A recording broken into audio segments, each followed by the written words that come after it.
A Vilarejo foi eleita a maior loja de acabamentos do interior do estado pela Associação Nacional dos Comerciantes de Material de Construção.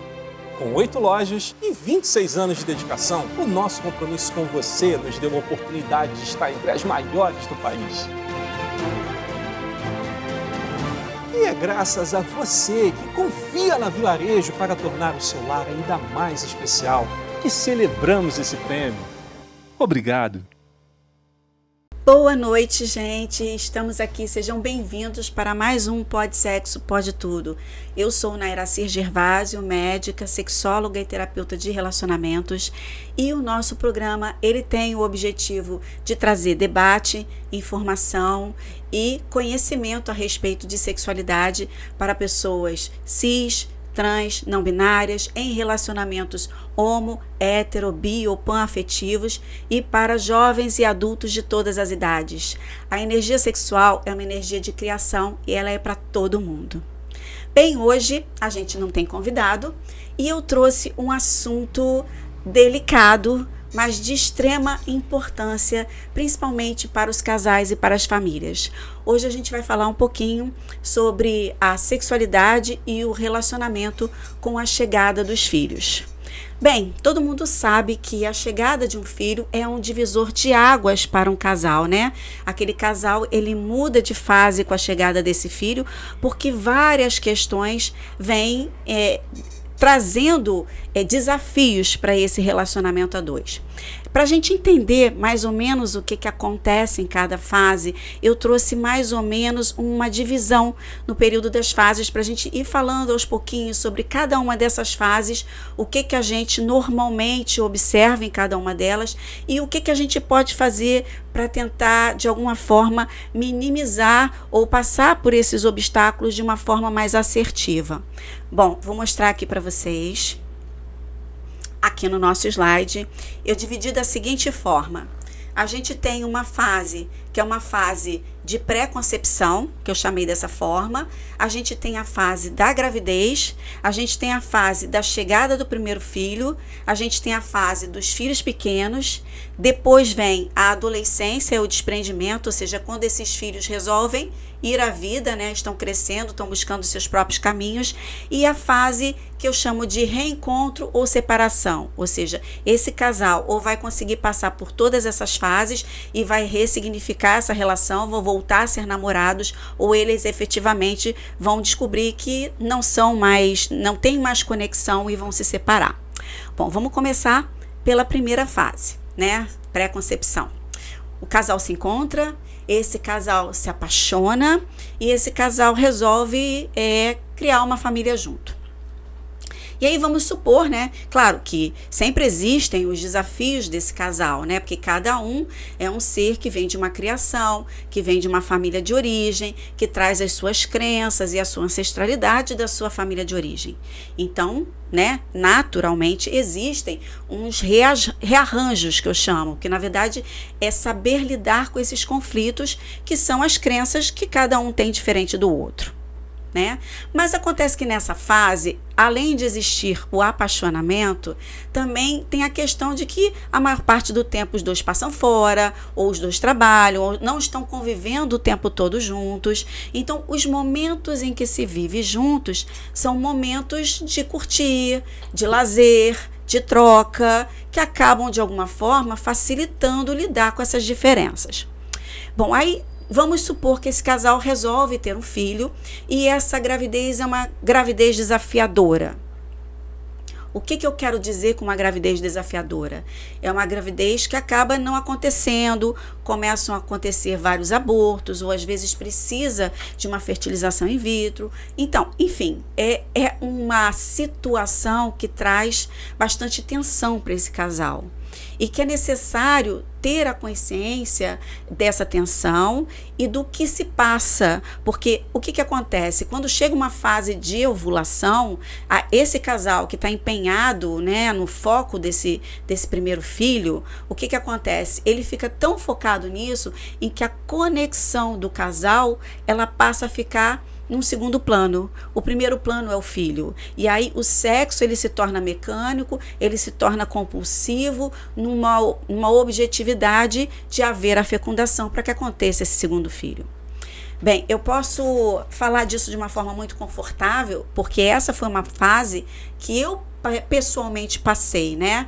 Eu tive a minha primeira gravidez foi uma gravidez tubária, que eu perdi uma trompa junto com essa gravidez tubária, e depois veio o meu segundo filho, e depois do meu segundo filho eu perdi 2 filhos, né? E a gente começou a entrar nesse looping, nesse ciclo, né, de ter o objetivo do segundo filho e a gente percebeu, né, ainda bem que a gente percebeu, que a gente começou a fazer uma desconexão e colocar esse foco nesse primeiro filho, né, e desconectar da relação com o casal.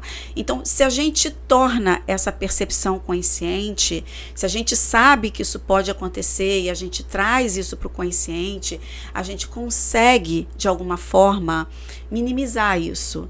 Lembrar que, assim, antes de ter um filho, existe um homem e uma mulher. E esse homem e essa mulher, eles têm que ser prioridade na frente desse filho.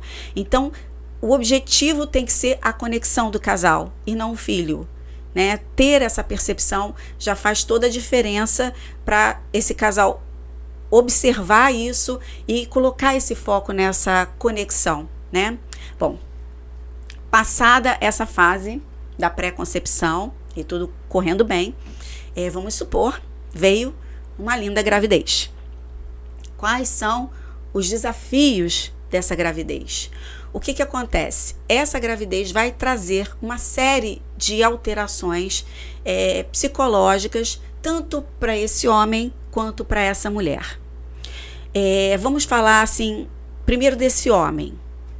Nós vivemos nós somos um povo com uma base muito forte no catolicismo, né? E dentro dessa base forte dentro do catolicismo, existe, né, dependendo da criação religiosa desse homem, ele tem na sua ancestralidade, na sua criação, no seu imaginário, aquela figura da Virgem Maria, Maria Imaculada, gestante.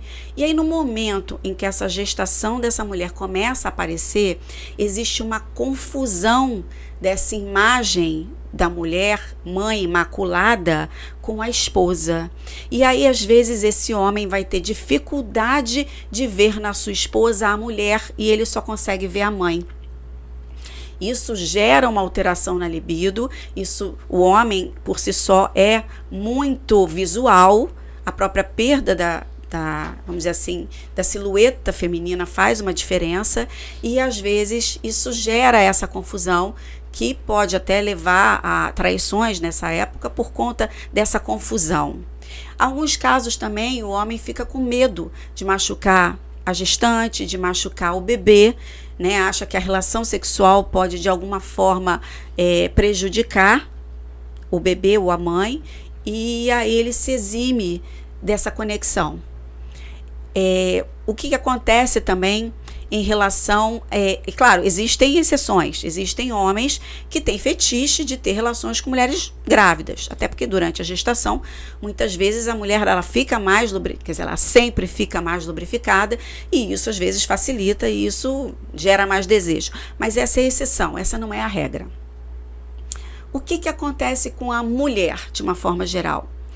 A mulher, ela tem uma série de alterações hormonais, essas alterações hormonais, elas vão mexer com a libido dessa mulher e nesse momento não existe uma regra, né? Existem mulheres que têm mais libido durante a gravidez e existem mulheres que perdem completamente a libido durante a gravidez. E como a sensibilidade corporal também muda, o que acontece? Há alguns estímulos que são às vezes, que eram inicialmente prazerosos, eles passam a ser incômodos. Por exemplo, uma mulher que gosta muito do estímulo no seio, no bico do seio. Às vezes, nessa fase da gestação, o seio ele fica tão vamos dizer assim, sensível, que aquele estímulo que anteriormente causava prazer, ele passa a ser doloroso, ele passa a ser desconfortável. Então existe uma desconstrução de tudo que aquela mulher entendia do corpo dela, e aquela situação ela muda. Afora isso, existe a questão da autoestima. Algumas mulheres começam a perder os seus contornos corporais e isso as faz se sentir feia, as faz se sentir com uma autoestima baixa. E aí eu posso falar também de um evento particular meu. Eu lembro que quando eu estava por volta do 4º mês, mais ou menos, de gestação, eu estava incomodada com as minhas roupas, né? Eu ainda não tinha roupas de gestante, eu estava incomodada, nada me cabia. Aí uma vez eu estava com a minha sogra, falei assim, eu tô gorda, eu engordei, nada me cabe, nada me entra. E aí eu lembro que ela virou para mim e falou assim, Naira, você não está gorda, você está gestante. E agora é a hora da gente sair e comprar umas roupas que são mais adequadas para esse momento da sua vida. E eu sou muito grata a ela, porque foi o que a gente fez, a gente saiu, a gente comprou roupas específicas para gestante, eu me senti linda numa roupa de gestante, quer dizer, aí a minha ficha caiu, porque eu acho que até aquele momento do 4º mês de gestação, o meu corpo não tinha mudado muito ainda, a minha própria ficha da gravidez não tinha caído, então eu estava me sentindo mal com o meu corpo, mas não conseguia ainda perceber que momento era aquele que eu estava vivendo, e fez uma confusão na minha cabeça, eu estava pensando que eu estava gorda, mas eu precisei que ela virasse para mim e dissesse assim, você não está gorda, você está gestante, para que a minha ficha caísse. Uma outra coisa que às vezes acontece é a mulher se sentir tão empoderada que ela simplesmente dispensa o parceiro, ela acha que ela não precisa mais daquele companheiro, que ela não precisa mais daquele homem, e aí ela humilha, ela menospreza, ela faz pouco, né? Algumas pessoas chamam isso de perfil abelha rainha, né? Que mata o macho depois que tem a cria. Então assim, claro, existem outras definições para esse perfil abelha rainha, esse é só um deles, né?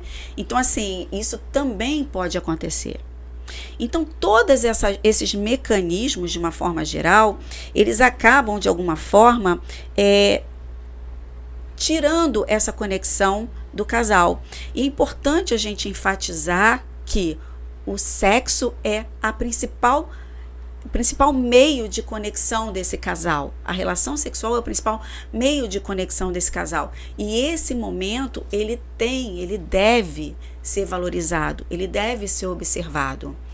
Então é muito importante que o casal ele mantenha conexões, não só sexuais, mas pessoais. Nem que seja ler, às vezes, um livro como Criar Filhos, né? Manter uma conexão ali que possa tornar esse momento junto do casal. O casal está gestante, o casal está grávido, né? Então, essa participação, essa parceria é um momento muito importante e é um momento também da conquista, né? É um momento em que a mulher olha o seu parceiro e ela percebe o quanto ele está junto com ela também naquela nova empreitada, naquela nova experiência que eles estão vivendo. Bem, e agora vem a chegada do primeiro filho. Bom, aí a coisa fica um pouquinho mais desafiadora, vamos dizer assim, né? É necessário haver uma ligação afetiva muito forte dessa mãe com essa criança. Essa criança, ela vai passar a ser completamente dependente dessa mãe. E isso é natural que aconteça. Mas o fato de haver essa grande conexão mãe-filho não demite esse parceiro do seu papel de pai. E esse talvez seja o momento mais necessário, mais delicado para que esse homem ou conquiste completamente essa mulher ou ele perca essa mulher de uma vez. O que eu estou querendo dizer com isso? Bom, houve uma época que eu atendia como médica de família no interior de São Paulo, numa cidade chamada Itapeva, e o meu enfermeiro teve um bebê com a esposa dele e coisa de meses, 6 meses após o nascimento do filho, a esposa dele pediu para se separar dele. E ele vivia choroso pelo posto, porque ela quis separar, pereré pão duro. Um belo dia ela passou em consulta comigo. E aí eu vi ali uma oportunidade de conversar com ela a respeito da relação dos dois e quem sabe até, né, tentar ali ajudar na reconexão desse casal. E aí ela virou para mim e falou assim: olha, doutora, eu gestante, eu ganhei o nosso filho, eu amamentando, com meu peito ferido, com dor, tendo que cuidar da casa, tendo que cuidar das roupas da casa, do filho, fazer comida. E aí quando ele chega em casa, ele troca de roupa e ele vai para a academia. E ele não me pergunta em momento nenhum se eu estou precisando de alguma coisa, se eu estou precisando de alguma ajuda, em que ele pode me auxiliar. E aí ele chega da academia, ele toma um banho, janta e vai dormir. E aí me diz, doutora, para que eu preciso de um companheiro que não me ajuda em absolutamente nada e me traz mais trabalho? Porque eu lavo a roupa dele, eu faço a comida para ele e ele não me ajuda em nada. É claro que eu não dei força para ela, mas se eu for parar para pensar, ela tem uma certa razão. De outro modo, na minha experiência pessoal, foi um momento muito importante do meu parceiro me conquistar. Eu lembro que muitas vezes eu estava muito, muito cansada e eu dormia, né? E às vezes o Gabriel acordava e André trabalhando normalmente, muitas vezes ele levantou da cama, ele pegou o Gabriel no berço e ele colocava o Gabriel no meu peito para mamar e ele tirava o Gabriel do meu peito quando ele terminava de mamar e botava de novo no berço. Isso foi uma ação, né? Uma coisa que o meu parceiro fez e que eu olhei assim, poxa, esse cara é parceiro. Nesse momento ele está mostrando que ele é parceiro. Outra coisa que às vezes acontece é um parceiro achar que o outro não está fazendo as coisas direito com o bebê. Isso é muito complicado, né? Educar o parceiro é um negócio muito complicado. Porque assim, quem educa a gente é pai e mãe. Então, o que acontece? No momento em que você resolve educar o seu parceiro, não é assim que faz, está errado, ou é assado que faz, está errado. Você toma o lugar do pai ou da mãe.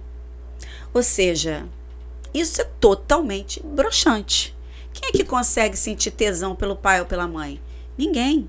Então, educar o parceiro, isso seja com filho, ou isso seja numa relação de casal até sem filhos, é a pior coisa que alguém pode fazer, porque você sai do lugar de mulher, de homem, de companheiro, de companheira, e você assume um lugar de pai e mãe. E isso tira completamente a vontade de ter relação sexual com essa pessoa, né? Que só te critica, que só menospreza o que você faz. Então, lembrar que todos nós temos qualidades e dificuldades. Então é importante respeitar as facilidades e as dificuldades de cada um e entender que cada um está fazendo o seu melhor. Está fazendo o melhor que pode, dentro do que sabe, dentro do que pode fazer. Então nessa fase, ter paciência, ter empatia, né? E isso vale para os dois, isso vale para a mulher e vale para o homem também, né? É necessário que a mulher não critique o parceiro o tempo todo porque trocou a fralda errado, ou porque, enfim, ou que não trocou da forma certa, ou que não deu banho da forma correta, né? Não critique o tempo todo. E é importante que o parceiro também perceba que essa mulher, ela está cansada, porque amamentar cansa. Então, se às vezes ela tiver umas oscilações de humor, né? É necessário ter a empatia que isso é uma fase, e isso vai passar, né? É o momento de construir essa relação de uma forma em que você possa, inclusive, fortalecer esses laços de conexão com a sua parceria. Bom, acho que eu abordei tudo. Também ler livros sobre criar filhos também é uma coisa legal. Outra coisa boa de fazer é às vezes contar com a rede de apoio, contratar uma babá, para que o casal possa ter um tempo para ele. Porque é tão desgastante esse cuidado com o bebê recém-nascido, que muitas vezes isso acaba minando a relação do casal. Então, contar com a rede de apoio, contar com uma babá, não importa, dentro do possível, mas ter um momento que seja um momento do casal, para que ele possa manter essa conexão. Filhos pequenos. Os filhos pequenos, eles dão muito trabalho, né? Muitas vezes as pessoas idealizam a chegada de um filho e elas não percebem o quão trabalhoso isso pode ser, né? E quando a criança ela está crescendo, né, muitas vezes é necessário abrir mão de muitas liberdades individuais. Ter filhos é realmente abrir mão de muitos espaços próprios para poder dar atenção, dar amor, dar carinho e cuidar daquele serzinho que é dependente de você. Principalmente nessa fase entre 1 e 3 anos de idade, né? E o que acontece? Há muitas vezes, quando o casal não idealizou muito aquele filho e não dimensionou esse trabalho, isso fica desgastante e isso gera conflitos mútuos. E muitas vezes esse excesso de conflitos vai fazer com que a relação ela se despenque dentro da conexão dela, né? Ela impacte a conexão do casal e traga rancor, mágoa, troca de palavras desagradáveis, acusações, né? Muitas vezes o casal, ele compete entre ele, né? Quem é que está fazendo mais, ou quem é que está fazendo menos, ou que está fazendo certo, ou que está fazendo errado. Muitas vezes um homem, ele acha que ele se sente imprestável, isso vale para a fase também do filho recém-nascido e vale também para essa fase. Ele sente que ele não faz nada direito e que ele está fazendo tudo errado, e muitas vezes ele se sentindo dessa forma, acabam acontecendo relações extraconjugais também, porque ele acha que ele não serve para nada e aí de alguma forma ele se sente um pouco mais poderoso numa relação extraconjugal, ou ele se distrai nisso. Não justifica, não estou de forma nenhuma com isso justificando a traição, até porque é uma fase em que a mulher está muito vulnerável, mas explica por que essas coisas podem vir a acontecer. E se a gente tem a consciência disso, a gente consegue fazer diferente, minimizar essas questões e fazer com que o relacionamento não desabe dentro dos obstáculos que acontecem nessa fase, né? E outra coisa que às vezes acontece é o conflito por conta do retorno ao trabalho dessa mulher. Essa mulher vai voltar a trabalhar? Ou essa mulher não vai mais trabalhar? Como é que é isso? E como é que a gente minimiza essas questões? Quando essas questões são conversadas, são dialogadas e são combinadas previamente à decisão de ter um filho. Então, no momento em que você toma a decisão de ter um filho, esses acordos precisam estar claros. Como é que vai ser depois? Não que eles não possam mudar. Sempre pode mudar. A negociação, ela sempre pode mudar. E aí a gente fala também da importância em todas essas fases da comunicação. A comunicação, ela é fundamental, porque é necessário você dizer, comunicar o que você sente, como você sente, como que aquela fase está sendo difícil para você. Isso vale para o homem, isso vale para a mulher, para que os dois, em parceria, em comunhão, um apoiando o outro, possam passar por essas dificuldades, né? Em que um possa ver o que passa no sentimento do outro e possa, de alguma forma, acolher esse sentimento de uma forma amorosa, né?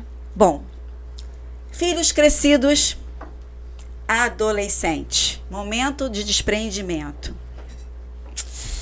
Aqui também é um desafio, embora os filhos não deem mais tanto trabalho como davam anteriormente, existem os desafios, porque assim, a gente volta àquela história de que são pessoas diferentes, criadas de formas diferentes, com concepções sobre certo, errado, mais ou menos certo, mais ou menos errado, diferentes, e aí os filhos vão começar a alçar as suas próprias liberdades.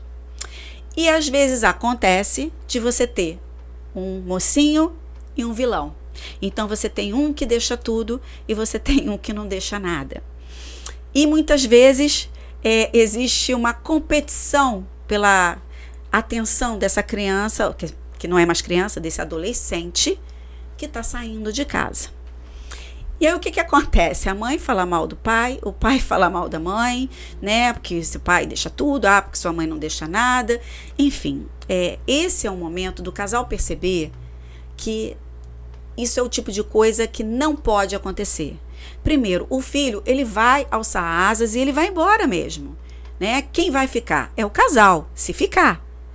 E aí é importante perceber que quando um parceiro fala mal do outro para o filho é 50% do DNA da mãe e 50% do DNA do pai. Se você está falando mal do pai, como que esse filho vai se sentir?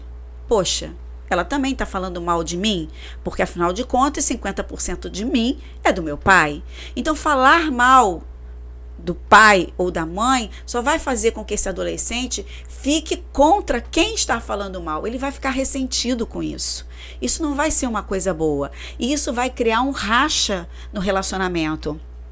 Porque é como se os dois estivessem competindo. Eles não estão lado a lado num propósito comum. Eles estão competindo. E isso tem que ser olhado com essa atenção, isso tem que ser ressignificado. O casal ele tem que ter uma parceria fechada, né? Eles podem discordar, não significa que eles têm que concordar com tudo, mas eles têm que não criar esse racha na frente do adolescente. O adolescente, ele é esperto, ele se aproveita muitas vezes desse racha para tirar vantagem disso, e isso só faz minar a conexão do casal. E a gente volta a dizer que antes de haver o filho existe a mulher e existe o homem. Então é preciso que essa relação ela seja protegida, porque é ela que vai ficar depois. Bom, e aí a gente entra na nossa última fase, que seria o reencontro ou a separação. O que é isso, na verdade, né? O que acontece? Duas coisas podem acontecer depois que esses filhos batem asa. Ou esse casal, ele conseguiu passar por todas essas fases, ele conseguiu manter o seu vínculo afetivo, ele conseguiu manter o seu vínculo sexual. A gente torna a falar que manter aquele momento do casal, manter o romantismo, que muitas vezes não é nada fácil, principalmente com um filho recém-nascido, né?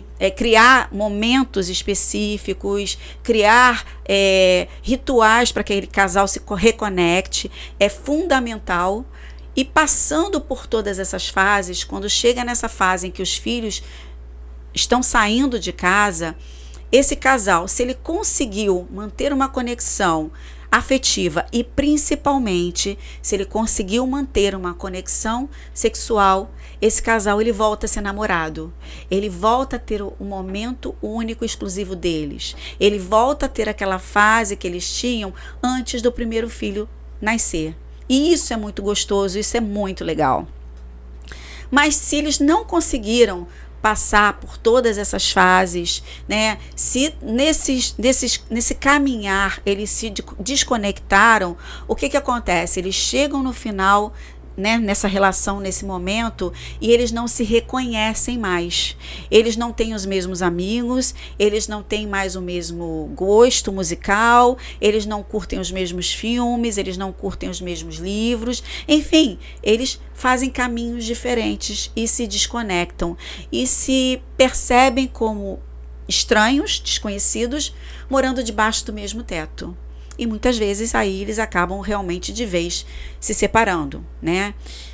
Bom, é isso, gente. E assim, quem ouve, né, tudo isso que eu discursei aqui, pode achar que ter filhos é um problema para o relacionamento. Não. Essa definitivamente não é a minha percepção. Eu sou mãe de 2 filhos e se eu tivesse conseguido ter os meus filhos mais jovens, eu teria 4, não teria 2. Então, eu não acho que o problema sejam os filhos. Eu acho que o problema são as pessoas. O que eu quero dizer com isso? As pessoas entram nessa trajetória de vida, embarcam nessa aventura de ter filhos, muitas vezes sem fazer uma escolha consciente do quanto é necessário investir nesse caminho, né? O quanto o investimento pessoal, o quanto o desprendimento de liberdades pessoais é necessário para cumprir essa fase, para cumprir essa missão que foi uma escolha. Esse é um primeiro ponto.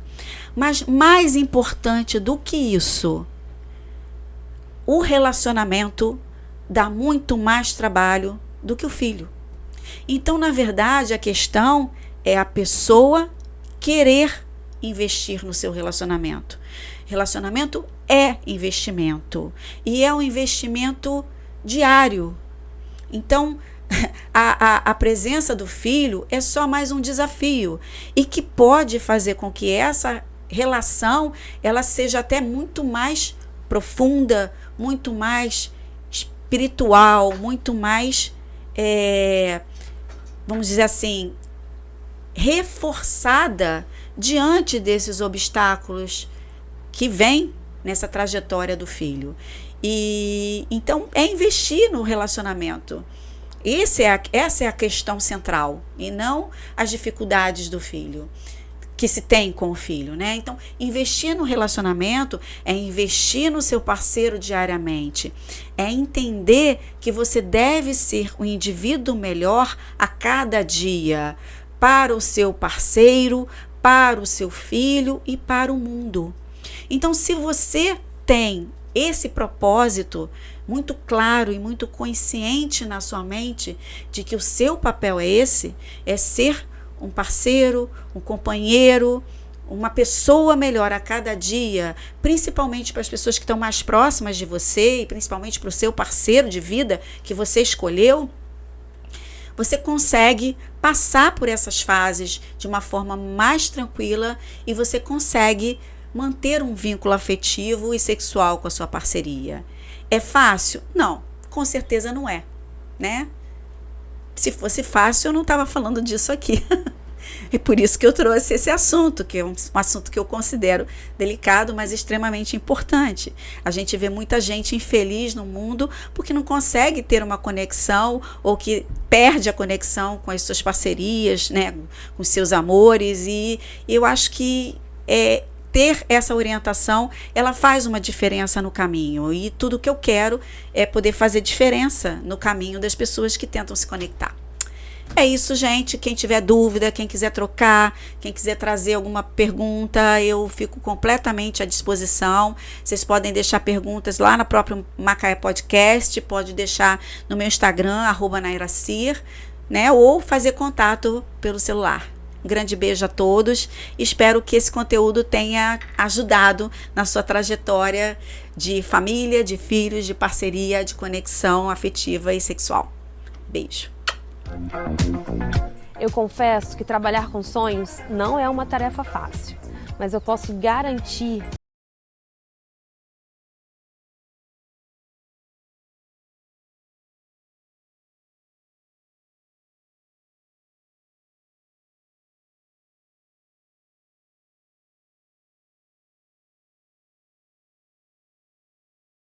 principal, com essa porta maravilhosa, que é de 5,30 metros de altura, toda fabricada em ACM. Aqui é a cor Dark Grey, que é um grafite, e nós introduzimos esse puxador de aço inox com pintura preta, para compor também com as esquadrias da casa, toda no preto também. E compôs perfeitamente com todos os outros elementos aqui da fachada. A utilização do vidro incolor, além de trazer integração aos ambientes, aqui na escada e no guarda-corpo do mezanino, trouxemos também sofisticação e leveza, numa combinação perfeita com o quartzo branco da escada. Em um projeto como esse, que a proposta é o conceito aberto, nós garantimos com uma porta de 4 folhas a integração da sala de jantar com o espaço gourmet. E o espaço gourmet com a área de piscina, garantimos com essas 2 portas, uma porta de 6 folhas e essa de 3 folhas, que dá maior integração aqui com a área da piscina.